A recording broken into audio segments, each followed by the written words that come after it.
Dave Dombrow, Kevin Fallon. Welcome to Second Nature. Finally, boys. Good to see you. Thanks for having us. Good to be here. Winding down another big year for Speedland, the best trail footwear brand on the planet. I may or may not be a little bit biased about that. Also joining us, my good friend and co-host, Aaron Lutzy. Aaron, good to see you, buddy. I got to let you guys all know that I also have a pair of Speedland shoes. And just to really put the point on it, I bought those shoes because I loved one of your first athlete signings. This guy by the name of Dylan Bowman, just such a brilliant signing by the business to bring him in the door. And I just want to congratulate you on all your success starting from that point. Thank you. That was certainly a big moment in Speedland's history. No doubt about it. Yeah, right. We have a poster of him right behind us here. Actually, you can see his foot right behind my head. Right there. There he is. Look at that guy. Oh, I'm blushing already. But Dave and Kevin, so good to have you guys here. We've been talking about doing this for a while. Just as a quick intro to the audience, what we're going to try and do today is Dave and Kevin have done a bunch of podcasts about the founding story of the brand, their personal histories in the industry. We'll probably touch on that a little bit, but more so, I think what we're going to do is point our gaze towards the future using the lens of what got you here won't get you there, something we talk about on the podcast all the time. And it feels like it's an important moment to do that for Speedland here. But to jump off, guys, I figured it would be fun to just start with TRE. And before we get to the award that you received there, in general, I think this was your first time attending. So the goals for attending for you guys individually and for Speedland and your top line takeaways coming out of the show. We've been at the show before, for some meetings prior to this year, but this year, we had some, went for various reasons. One was to meet with media. Let's just start macro wise, the show was, and I know you've had other guests that have said the same, really good energy this year. I mean, TRE seemed like it was in the running industry in general, but TRE seemed like it was in a really good place. Lots of new brands, lots of excitement, lots of innovation that we can talk about. But in general, a lot more energy. And I've personally have probably been going to TRE since the better part of 15 years. I don't know, like for a long, long time with other brands, obviously not with Speedland, but yeah, on a macro level, it seemed like there was a lot of excitement, and a lot of interesting product. Yeah. I think our goals when we go to TRE, we don't have a booth. We haven't shown yet, but it's a great place to, get a pulse on the industry. And as everyone has said, it's really vibrant, really filled with energy right now. There's exciting stuff happening with apparel brands getting into footwear and a lot of interesting stuff happening in the side businesses of nutrition and accessories and technology. So a lot of people playing in that space that makes it super interesting and feels quite healthy. And for us, it's a great chance to, check the pulse of everybody, talk with old friends, see what's going on, handle new product. And then, of course, for us as a small brand to meet with media, show them some new stuff. And we also had a collab with Under Armour that was showcased there. So that was a fun way for us to get in the show and talk about sort of an interesting collab between a small performance brand and a large performance brand. One of the questions that I had about TRE specifically, I mean, you guys have been around for long enough now that you've got a bit of a running start. Trail running is only growing at this point. But were there any things that came out of TRE that were sort of unexpected that would make you think about changing tack, or that maybe you weren't expecting to see that kind of stood out to you? Or does this all kind of feel congruent to where the industry is headed and it was just more of the same? That's an interesting question. I don't know that anything stood out that way. I mean, there's a lot of apparel brands getting into footwear. There's a lot of small footwear brands. So I think it's just interesting to see. It's a great time to be a consumer. There's a lot of choices out there. And, I think that's pretty exciting, for us too. It's how do you position the brand? How do you differentiate from all of the other things that are going on in the industry? So I don't think it causes us to say, oh, trail's too saturated, we got to move out of it. And if anything, it helps us kind of sharpen the point and say, we got to really double down on what we're known for, the innovation, the quality, the high performance elements, and be careful about spreading too fast, too far. I think we really want to stay true to our core consumer. I think brands who get away from that too quickly lose those core consumers, and we're really dedicated to the mountain athlete. So anything we do is still going to be centered around that. So if anything, it really affirmed our position and made us take a hard look and making sure that we can differentiate, that we can play in those spaces. I was going to ask that too, Kevin, and maybe Dave, you can expand on what Kevin just said. We're closing in on third full year in business, I think, and coming into 2025, it gives you an opportunity to both look back and look forward. And the founding ethos, the founding vision of the brand was to have this no compromises, best in class product driven by innovation and technology, and using that as sort of like the hard differentiation of things that are in the market. Kevin just said that going to TRE sort of further reinforced that is the right strategy going forward. And I think for most businesses, maybe not for most consumer brands, but for most businesses, oftentimes the way the business evolves it strays away from the founding ethos and the founding vision. Anything you want to say about that, about staying true to that over time, or temptation to stray from it, and how you've been able to avoid it? Yeah, I mean, I think one way we've been able to avoid it is we're obviously a very small team, right? With a very core group around us. So I feel like that's how we've been able to avoid it. But this idea that, and you said it just now, Dylan, this no compromise, and really this idea that with Speedland, we only want to make product that's better. So on just a very top, like, we only want to make product if it's actually better. We believe we can bring something better to the market. And that's our sharp point. And as long as we don't stray from that, I think we're going to continue to have a really compelling brand and make really compelling product.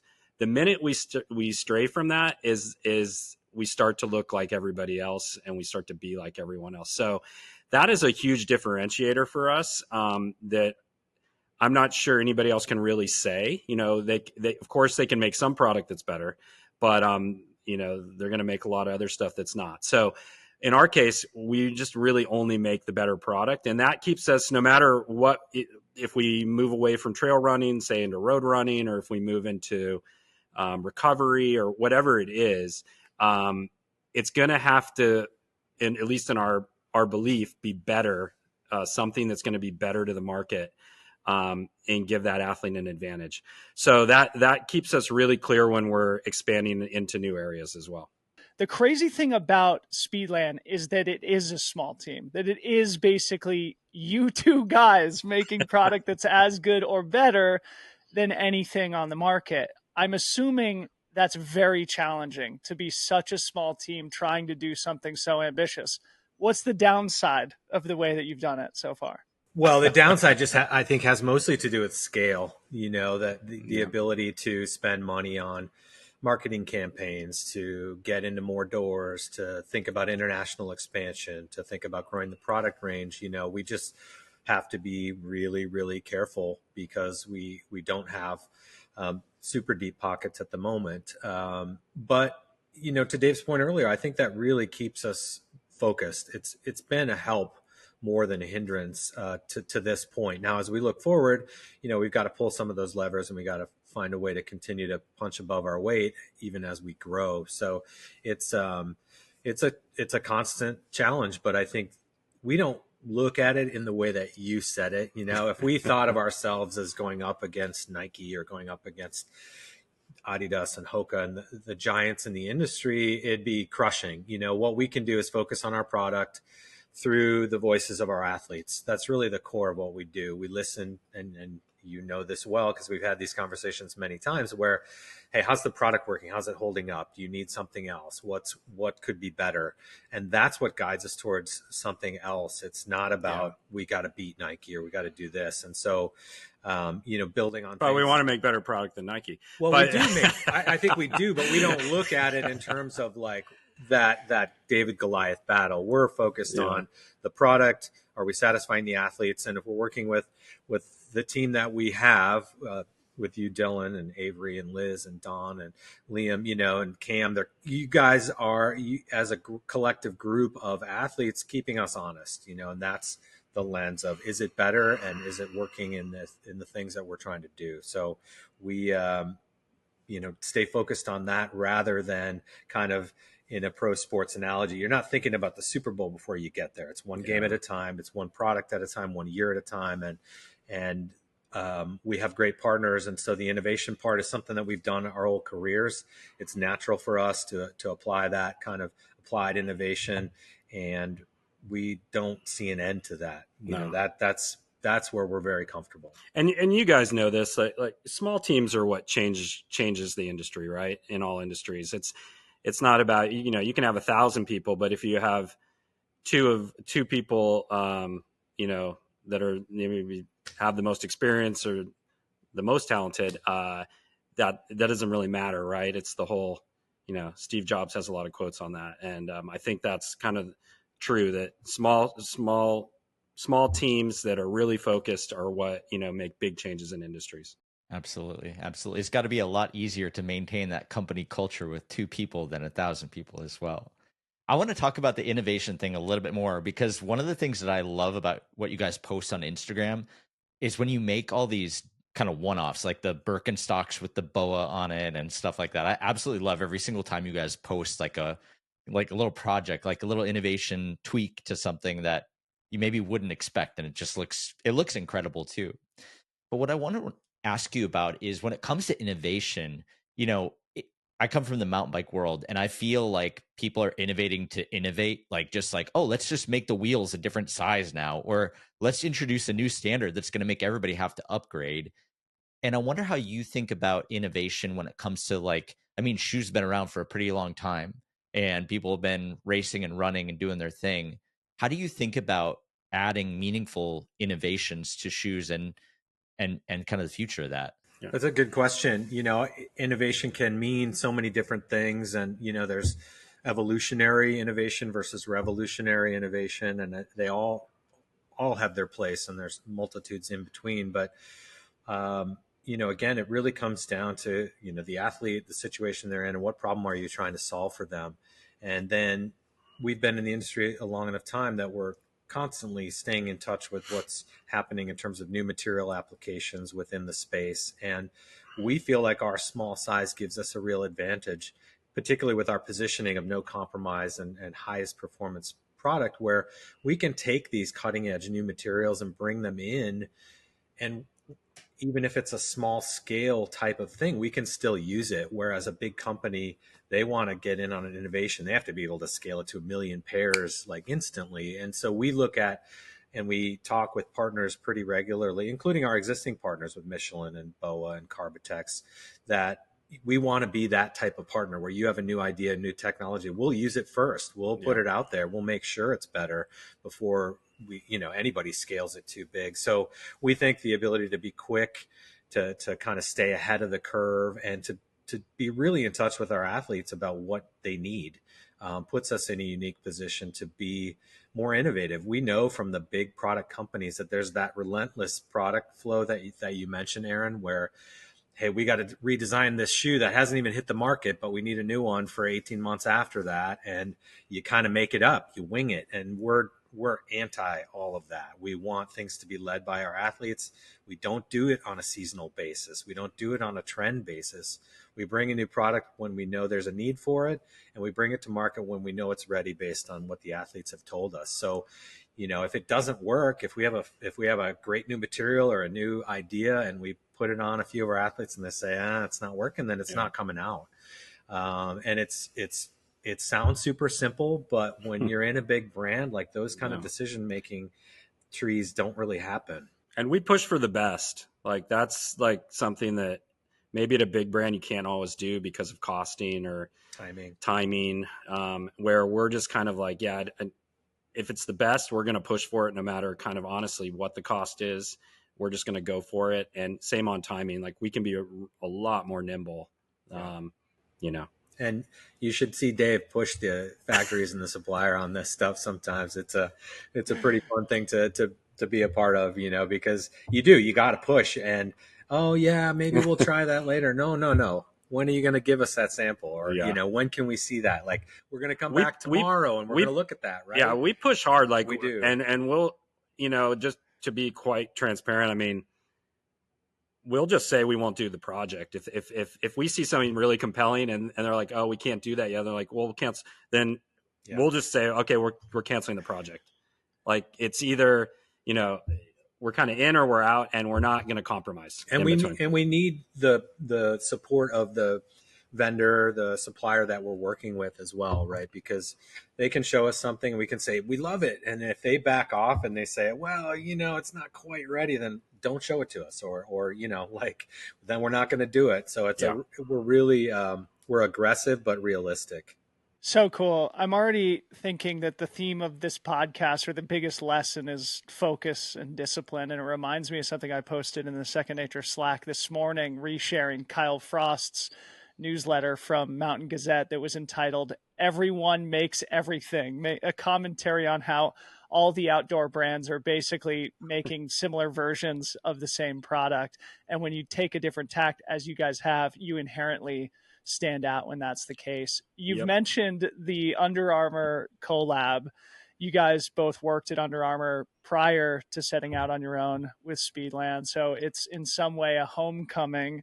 And I think this would be a really interesting thing for the audience here and for Aaron and I individually, of just like, how do collabs work? So you can share any details about the Under Armour project that you guys have been working on, but also collabs generally. The thing that's going to be in the minds of our audience is the North Face and Skims collab that was announced this week, which a lot of people rolled their eyes at, but that obviously was successful economically because they sold out almost instantaneously. So take that in whatever direction you want. How do collabs work? And talk a bit about the Under Armour one. First, I think collabs are really, I love the kind of the rhetoric about collabs in the industry, right? Because people say, oh, collabs are dead, or different things, which is definitely not true.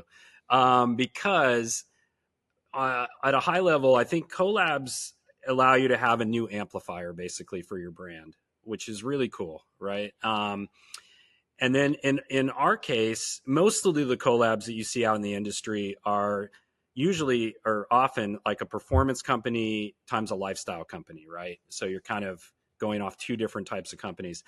But we thought it would be really interesting to have a performance times a performance company. And that's kind of where the Under Armour conversation began, like a performance collab versus a performance lifestyle collab. So I think almost every collab you see is more of a performance lifestyle collab, but we wanted to kind of take a different approach to that. And that's where the conversation started with Under Armour. So I don't know. Yeah, we had obviously a lot of friends still working there. And so it started as a conversation about, hey, well, what could that look like? That notion of two performance companies coming together to amplify and do something really different to us was compelling, something that really hasn't been done. I think you often find the footwear companies are so competitive that the idea of a collab is just like, would never happen, right? And so we, in our minds, it was like, oh, how do we break that ideal? Because, there's really no reason it has to be that way. It's just, there's a funny competitiveness within the industry that's sometimes a little bit false. And in this case, it was like, okay, for us, we could reach a new audience. Under Armour is much more broadly distributed in different channels than we are, and frankly, not very many people know about us to begin with. So, good chance for us to amplify. And what we hoped for Under Armour was we could bring something new and fresh to their performance perspective that would help get them back on the rails from a running and a performance perspective. So, we at that time weren't doing a road shoe, and we said, okay, let's look at our dual BOA system. How can we apply this to what they needed was a really high stack, comfortable trainer. And so it didn't conflict with anything. And we worked pretty closely with them. They were great about trying our ideas and adapting some of the Speedland DNA into their product. And so we took that dual BOA and really, to your point, Aaron, I did a fuck around Friday showing some of the prototypes that led us into that solution for this adjustable heel fit, which was something that really hasn't been done before. Heel fit is such a critical part of any performance product that we thought, hey, this brings something new to the market. It really gives them a statement, and it's all performance. So, has a little bit of that Speedland vibe if you know Speedland. So, it felt like a great collab. They did a really nice job finishing the product. It was fun to see it at TRE, and as I understand it, they got a pretty good reception. So It's hopefully good for both brands. And I think that's when a collab is successful. So whether it's measured in financial success or how fast you blow product out, or it's measured in brand awareness growing for both brands, I think those are the two typical metrics for collabs. Real quick, Aaron, just to go a little bit deeper on this, because I think this is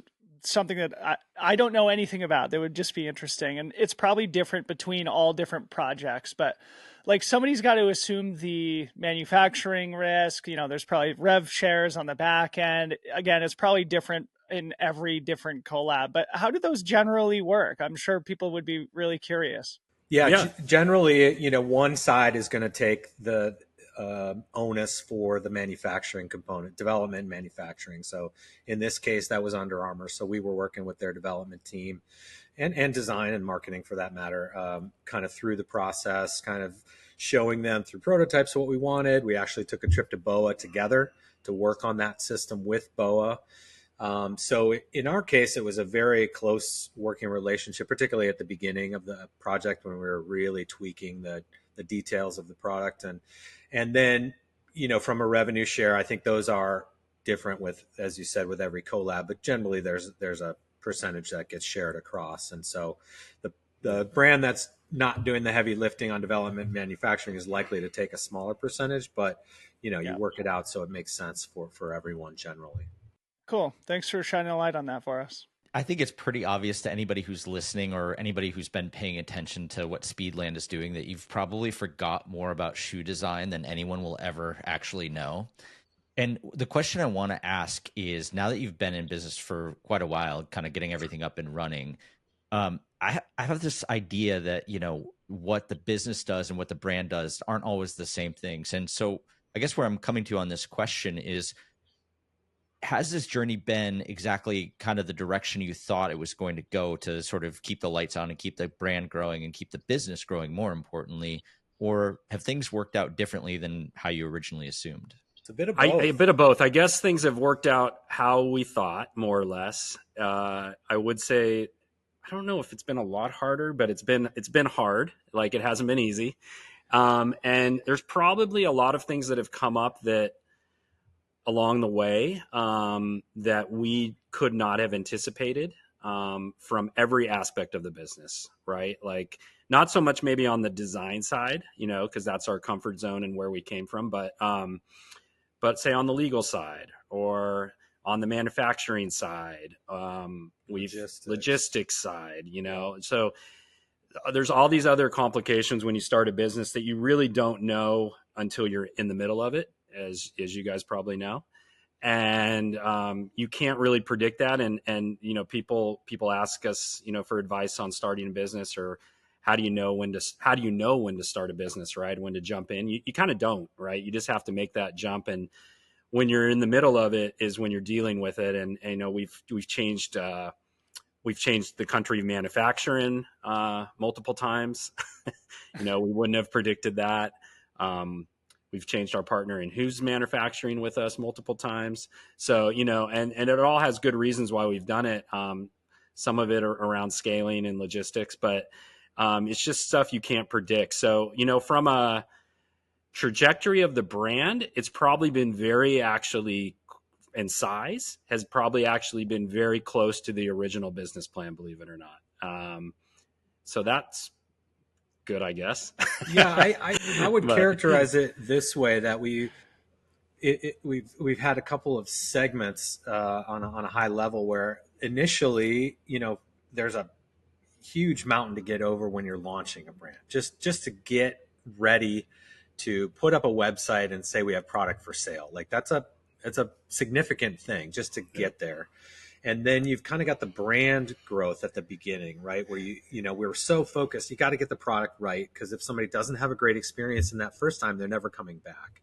So it's so hyper important to stay focused on the product, get it right, deliver the consumer a great experience as you interact with them. So the first couple of years were a lot about the brand building, getting the fundamentals down in the product, getting known for the things that we've talked about, hyper performance and no compromise approach. And we had to do a little bit of a shift, and it sort of started with the GS TAM, and as we got into a high stack product that was really resonating in the market in a bigger way, we started to get that growth.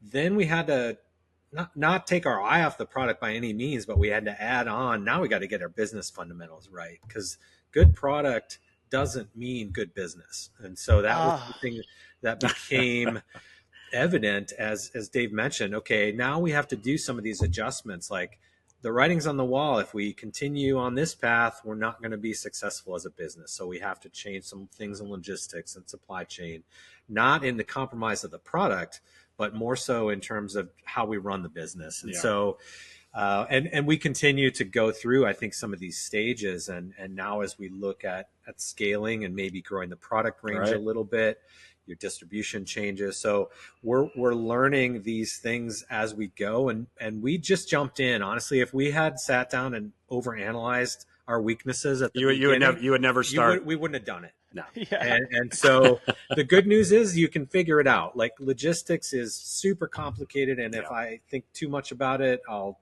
take a nap because it's so boring, but it's super important. Like, you can't do the business without it. So you have to dive in and you can figure it out. It's not calculus, right? It's figure outable, to say.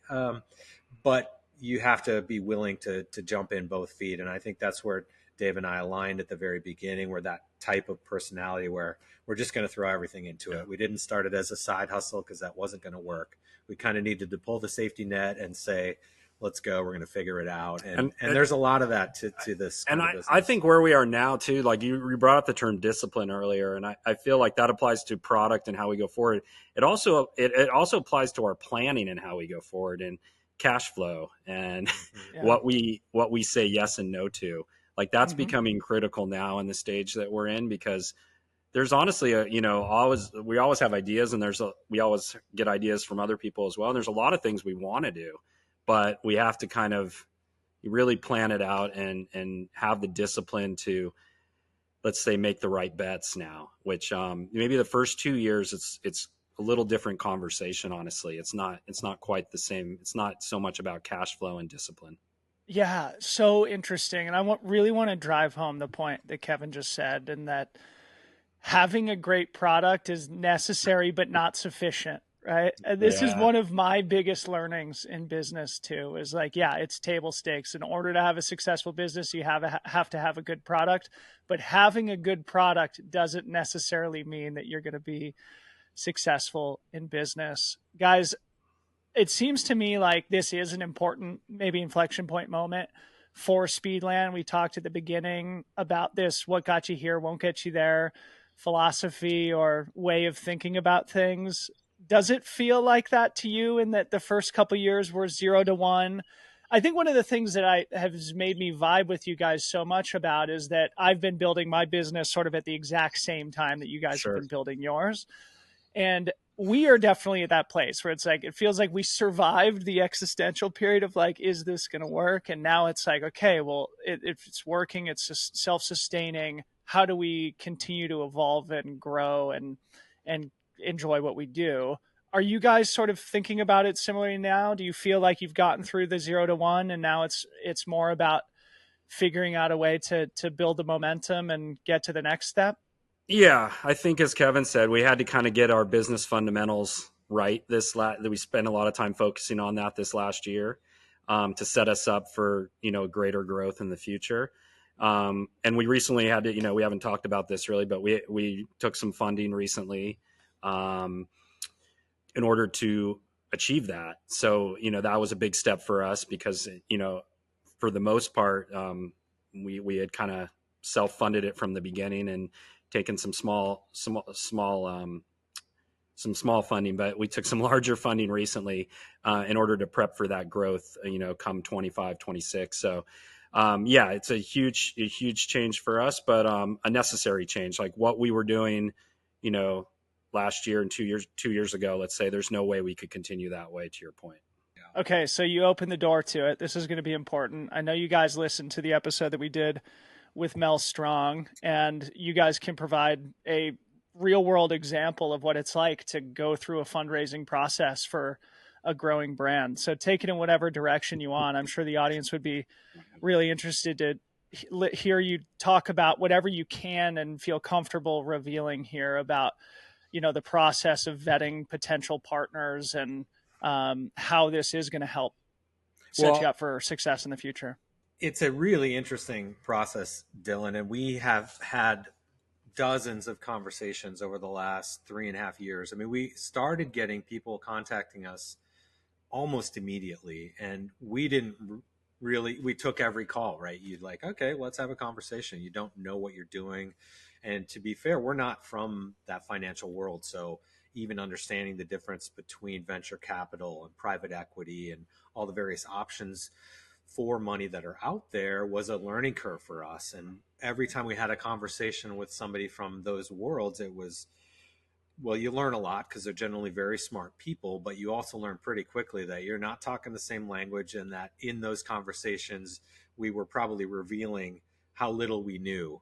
And that led us to real quick conclusion that we're not ready for this. We're too transparent. We are. We're super direct. We're very, as you know, Dylan, we say what we feel, sometimes to the chagrin of people around us, but it's how we operate. And so that was an interesting, early on, a very interesting thing. We were learning, we were clearly making mistakes, and we didn't take any funding. We weren't offered any. We were so early that it didn't make sense for anybody, but it was enlightening, and it led us down a path of, okay, we got to educate ourselves on this. We got to learn more about this. We did get some money on safe notes, which was very helpful for us at a key time. And for those listening, it's a very simplified convertible note that's not debt. It's essentially angel investing for friends and family. So safe notes are a great way for small startups to get a little bit of capital and bring in some friends who want to support you. And then you get to a phase where maybe we are getting close to venture capital. If you continue those conversations, maybe we knew a little bit more, so we were able to present ourselves in a different way, get the deck in a better place. But ultimately, those relationships are what matter at the end of the day. And venture capital, Mel mentioned it, they're about returns. And the returns that they're after are on a timeline, and the expectations are really high.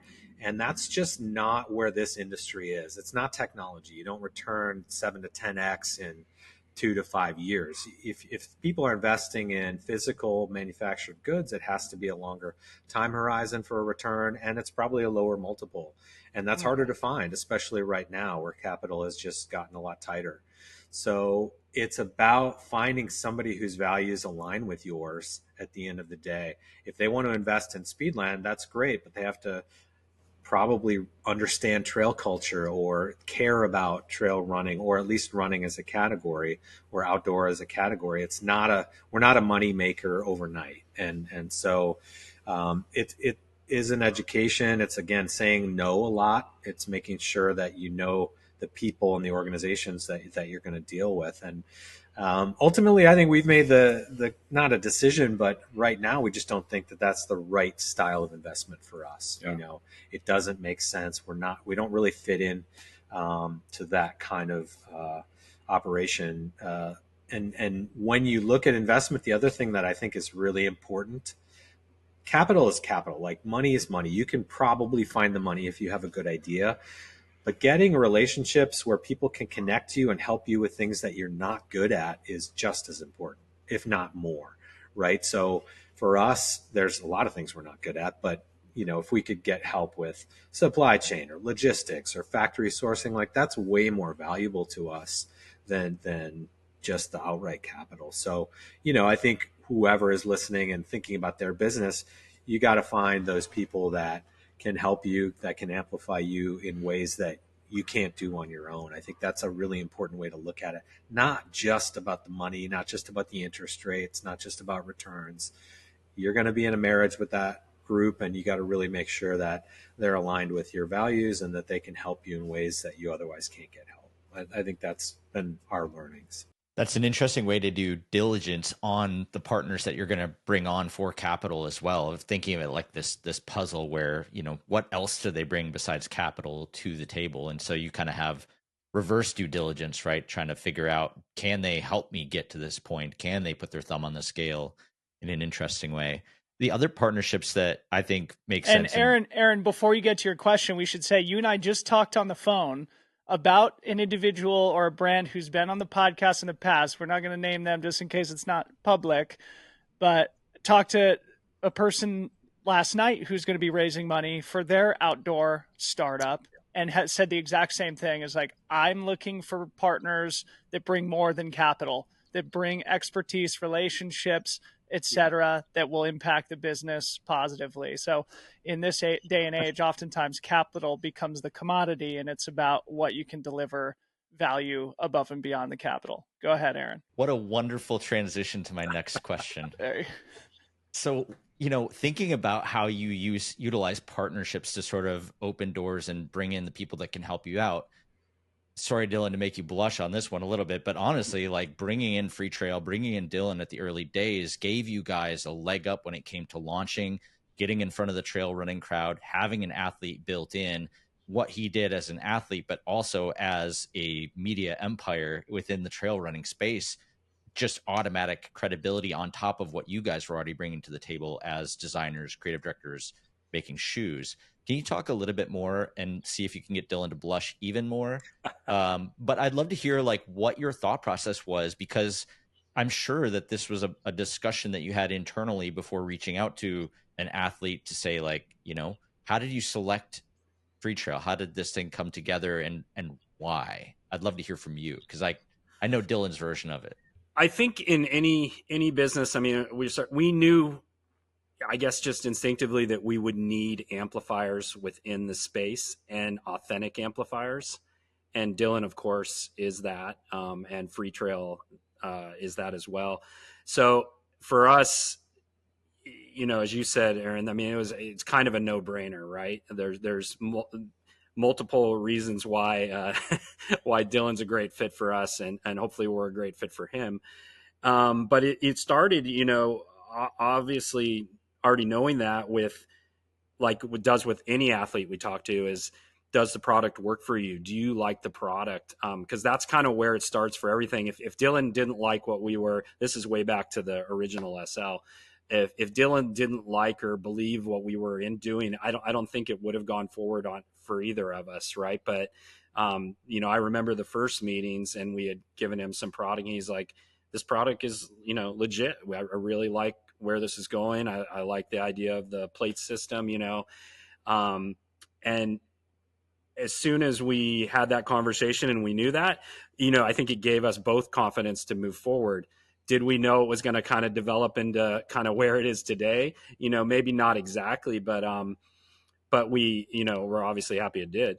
But, we knew early on that Dylan had confidence in what we were doing from a product side. And that's the starting point for sure. But I think for anybody listening that's starting a business, is you need to have amplifiers, right? If you don't have those amplifiers, again, like you can have great product, but if you don't have an amplifier or amplifiers, multiple people that are really doing this in different ways, it's going to be very hard for you to build critical mass. And obviously Free Trail and Dylan is one of those for us. Would you add anything else? Yeah, I would say it was, as Dave said, a little bit of a process at the beginning. I think we gave Dylan some shoes and said, okay, see what you think. It wasn't like, hey, we just signed him up immediately. It was, hey, go try it. Let us know. Who put us in touch originally? Was Topher? Topher. Yep. Topher. Yeah. So, we had a mutual friend in Topher Gaylord. And so, obviously great guy. So, we already, already had the good connection because of that, because Topher's such a stud. But and I think there was a trial period at the beginning, and then I think Dylan was looking around a little bit after TNF, and then came back to us, we felt really great about that. And then pretty quickly we had been working on the GS platform, the high stack. We kind of came out of a conversation with Don Reichelt after Leadville, and we had some prototypes, and we showed it to Dylan. And I think there was sort of that moment too where I was like, oh, this is another product that I'm really interested in that really suits me. And so I think we kind of developed that trust that, hey, these guys are going to listen to me when I say, oh, I need a little bit more cushioning or I need something else. And so it very quickly, I think we got trust established between us, and then we were able to kind of grow the relationship from there. And that is pretty common with all of our athletes, the process, check, make sure the shoe works. To how is the personality? How are we engaging with each other? And then, okay, let's go, and that, that's worked really, really well for us because it is Dave and I. And so if you don't like interacting with us or don't trust us, then we're not going to be the right brand for you. Appreciate all the kind words, boys. And maybe just to throw some kudos back in your direction. Yeah, I don't know. I think this is maybe an interesting thing to talk about for the audience too, because I was at a unique moment in my athletic career when we came into contact. I was ready for the next step at the time. I had been with the North Face for a long time. And I was just ready to do something new, felt like I could contribute in a new and different way. And attaching myself to a smaller upstart brand with ambitious founders who are doing something different and where I felt like I could have an impact, it was a really amazing opportunity for me. And because I'm surrounded by your products, I got to hold up my original commission, the GS TAM, with the Free Trail logo on it. It's like, who else is going to make me a shoe with the Signpost logo on it?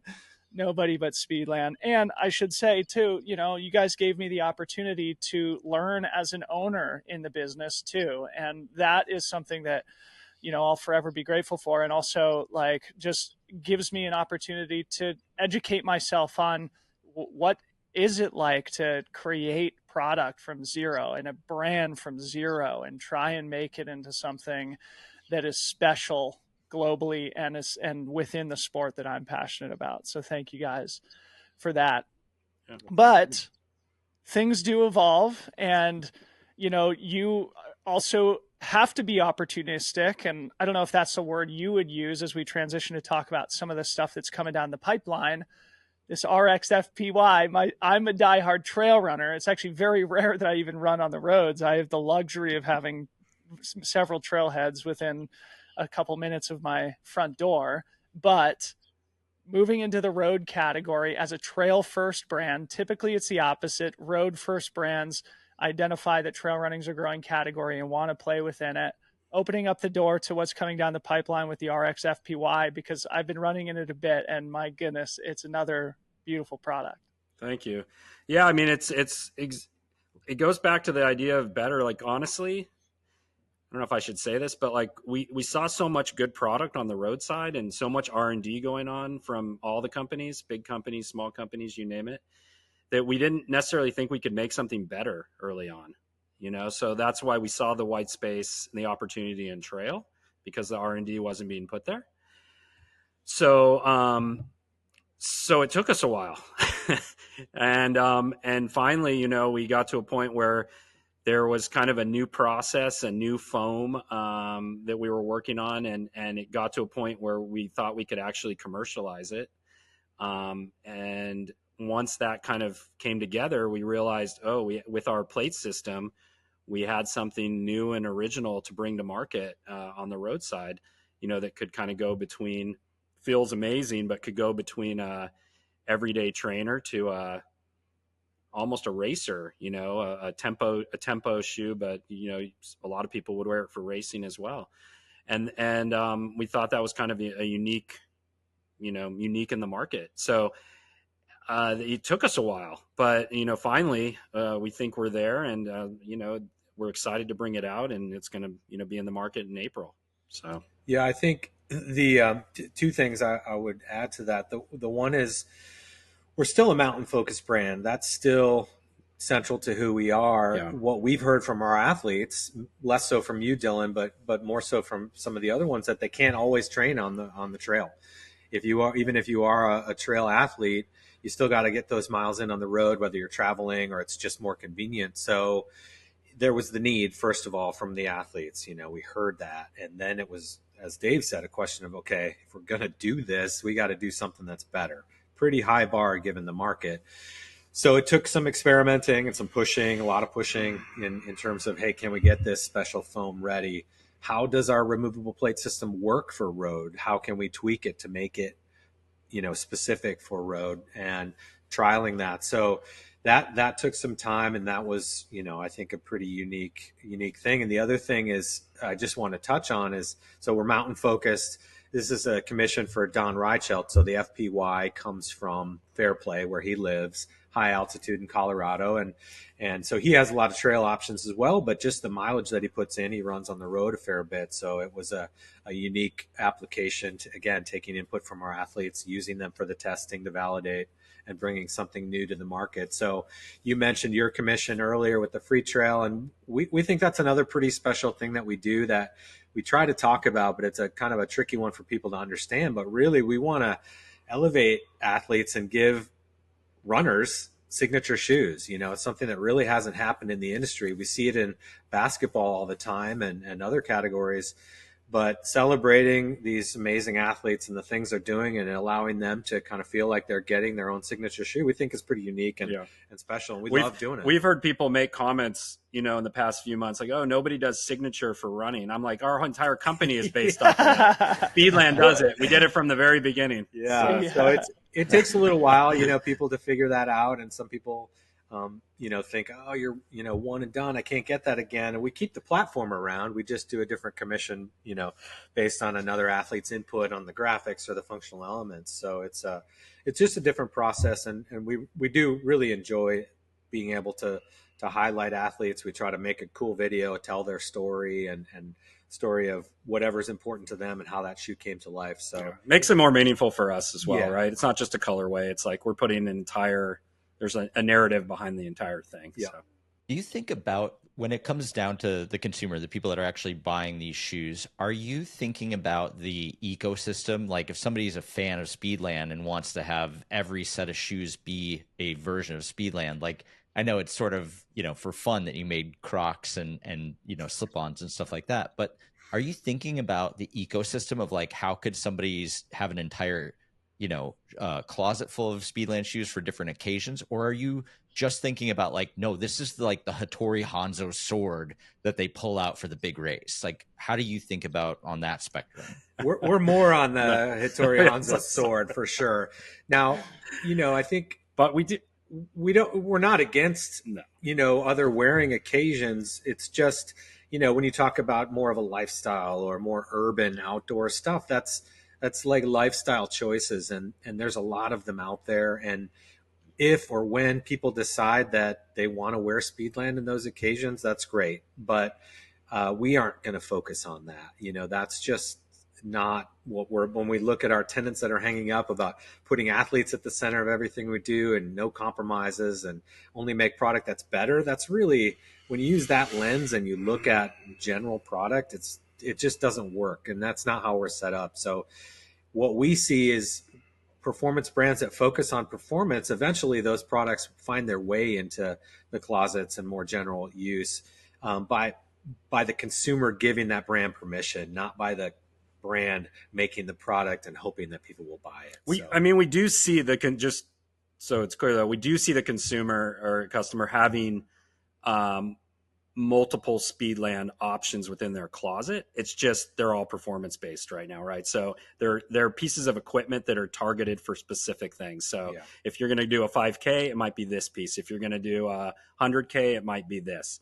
So we are seeing most customers, honestly, that have different types of with the new GL platform that we came out with, they'll have a GS and they'll have a GL in their closet and pull what they need based off the occasion. So, yeah, I think, when we look at recovery, for instance, recovery has become a really nebulous category for something you put on after your athletic event that's comfortable. There isn't a lot of science-based recovery out there right now. I know Hyperice and Nike did a pretty interesting collab, but I mean, that is a funky, expensive piece of kit that you have to be like, I think most people look at that and say, that doesn't apply to me. It's so specialized. Like, I love it. I think it's super cool because of that. It's not really a commercial product the way a recovery slide will be from somebody else, right? And so, we do look at that as a moment within the world of our athlete. You get done with a 100-miler, you want to take those shoes off and you want to put something else on. We'd love to be able to get a Speedland product in there. But through our lens, it's got to be better than what's out there. We'll come out with that type of product, hopefully sooner than later, but it has to be better. Right. So we're not just going to come out with something just to come out with it. Awesome, guys. We can start winding down, but I want to come back to the RX FPY because I didn't say, but I had on the previous episode that it did win Best in Show from Gear Junkie at TRE, a big designation or distinction for a small brand and coming into a new category. It's probably too early to tell how that can impact a business. And Aaron and I have discussed this in previous episodes of just like category expansion, when it's smart, when it's not. Obviously, road running is a great place for Speedland to be. There are a lot of people who can and will be interested in the product. Is it easy to forecast how that can impact the business, how that follows to the P&L? No, not really. But we know if it's great product, it'll sell out. and that's how, I mean, we do small, as people know that probably listen to this and you guys know, is like everything we do is somewhat small batch, compared to the big guys. So we don't want to make excess, right? We want to make small batch, small amounts, and we don't want to make excess inventory that we have a problem. What do we do with that inventory? So even with the FPY, our initial run isn't going to be so large that we should feel comfortable that we're going to sell out, even though we don't really have a direct forecasting number, because we know it's great product and we know as soon as it gets on people's feet, like it's going to evaporate. Yeah. Well, here's what I'll say about forecasting. It's very difficult to do. And even at the big brands, they're terrible at it.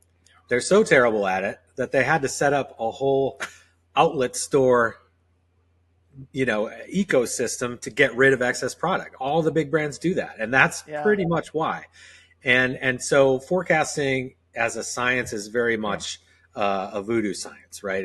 There's nothing exact about it. You're building and buying ahead of time. Trends you think are going to go one direction, they might change, on and on. So we are not experts at trend, but what we are expert in terms of forecasting is just the product and the reactions that we get from people about it. And so we'll creep up on that demand, and it goes hand in hand with our distribution, right?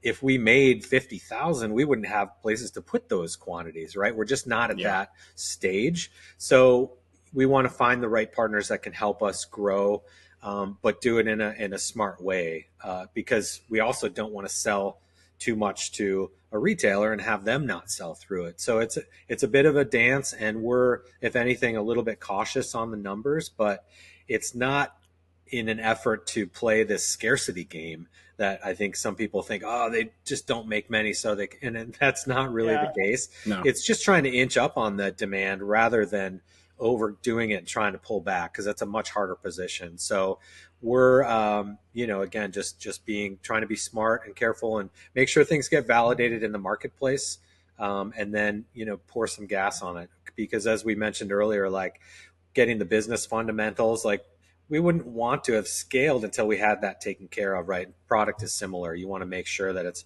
resonating before you kind of open the floodgates. So we're inching our way toward that. What's that mindset like when you do find such a good fit and you blow out a product so fast that you're like, we could have had twice as many sold out, we sold out too fast. Yeah, like Kim Kardashian right now is probably like, dang, I should have doubled the inventory of that North Face collab. Yeah, I'm sure she's missing those millions. Yeah. You can second guess it, but at the same point, then you realize like, okay, that's a potential winner. And then you can go bigger the next time, right? And that still feels good.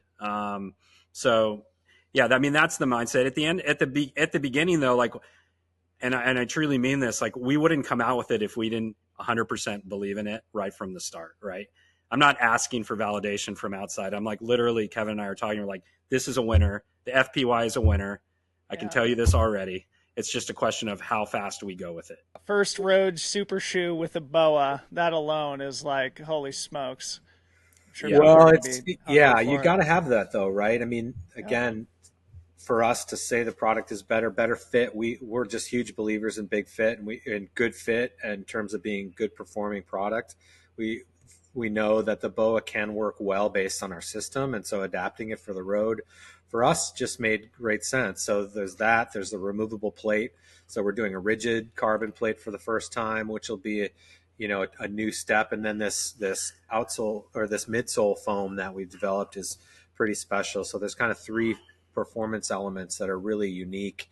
The removable plate that we've just recently been granted a utility patent on that system. So that's also another thing that is unique to the road market. You can get that soft, non-plated shoe if you want to take an easy 3-mile run, and then you can throw the plate in and when you want to do up tempo or race. So, we feel good about checking some of those position boxes. We know we're getting good feedback from the athletes, and then you kind of creep into how big can we go with this. And the good thing with running is it's not a trend, right? If anything, you hear from runners like, they changed that model that I love so much too fast. Now I can't find it again. And they're going on eBay and buying 5 pairs. Like, we're not about that. Like, we're going to keep the GS around until there's something better that we can bring to make that platform better. And we won't change the last unless we get feedback that we need to change the last. Yeah. And so if we have success with the RXFPY like we think, there's going to be people still looking for it the next time around. We can go a little bit bigger. It's not like we missed the wave. If it solves the problem, it's going to continue to solve it, and we'll scale as we go. Aaron, are we forgetting to cover anything here? I think we got through quite a bit here. And this is my first time meeting you guys, and I had so many questions. I feel like we got through quite a bit here, but yeah, it's been so fun to watch you guys go. And I feel like I've had sort of a front row seat through Dylan, but super excited to see this continue on. In closing, guys, it can be sort of an extension of what we do at the end of the show here, our brand product content. I know you guys are, product people. And as you look into adjacent categories or unrelated categories entirely, is there anything that from a design perspective is inspiring you both at the moment? It's hard because we're gearheads, right? We're equipment nuts. So we're always looking at other industries, but it's usually the cycling industry or the ski industry, and we're trying to see if we see a technology or something. We're so based in performance on the Speedland side that we're looking at other technologies in other industries, and we're seeing how that could potentially apply to footwear. So I don't know from a design side. I mean, God, we're also car nuts, so we're always talking about cars here. Yeah, I mean, it's an interesting question because we could look at something like 3D printing, right? And it's been around for a long time, and it's been used in various industries with various degrees of commercial success or high performance applications. And footwear's dabbled in it again and again. Never successfully, in my opinion, in a performance type of product. Even Nike came out with an Air Max lifestyle slip-on 3D printed shoe. And, so it's an example of 3D printing being taken into footwear, but not in a performance way. So I think, that's where we keep our eyes open is, when we look at 3D printing of carbon on race cars or other applications, like how do we bring that into footwear and help make performance better? And, Carbitex has been a great partner and kind of born out of some of that space. And that's a great use of that technology in our trail shoes. So we're always looking for what's next, what's being used at cutting edge technology that we can apply. Yeah. Like at Speedland, at least, like we want to take stuff like what Kevin's talking about and just like turn it, like twist it and just put a little bit different spin on it. And then apply it to footwear, and that's kind of how we get to new innovations. So it's like whatever innovation we get to is probably not an original innovation. It's just been twisted from another industry or something else. Yeah. And that's typically how we've worked together for 25 years. That's typically how we've worked together for 25 years across different brands. So that's how we kind of work. And that's, I guess, kind of maybe a little bit of our secret sauce. Well, a great place to end. And just to our listeners here, if you want to learn more about Dave and Kevin's individual personal story and their 25-year history working together, they've been on a bunch of different podcasts, including the Free Trail podcast, where they talk more about that. But this was a great way to just kind of like establish where we are now, point the vision towards the future, and a lot of fantastic lessons, especially focus and discipline. I'm going to use that as inspiration for Free Trail. Fantastic. Wonderful. Thank you guys so much for coming on the show.